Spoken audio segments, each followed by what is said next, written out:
So what we're going to do is we're going to leverage the language capability, but we're going to hopefully take out their, not use their knowledge or the LLM's knowledge. We're going to use our knowledge, our documents, our reference material, right? So we're going to leverage the language capability, but we're going to use our content and kind of, in a sense, put it back together so it's seamless, so nobody knows about it except us. So you got the user. The front end is going to be HTML. It's going to be basically a simple web app. There's some jQuery in there, Ajax, CSS stuff. And then the back end is all PHP. Okay, it's running on Apache.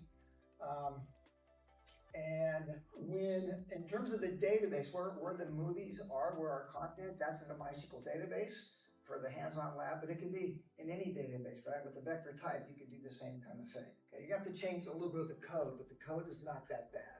But if you don't any programming language at all, PHP, you can get it, right? It makes sense. It's like basic, basic language. Anybody can look at it and say, oh, there's a loop there, and it's assigning. It just makes sense. So there's going to be back and forth communication. You'll see that in the code, because I will show you code snippets. And then even though this is on-prem, we are going to call out, or can be on-prem. We're going to call out to OpenAI to do the embedding and to access the LLM. So normally, when people just use ChatGPT type stuff, right? Somebody types in a request, and then you get a response from the LLM. Okay, but since we're doing the split brain thing, we need to give the LLM more than just our request. We need to give it what we want. We need to give it the content, and we need to give it some instructions.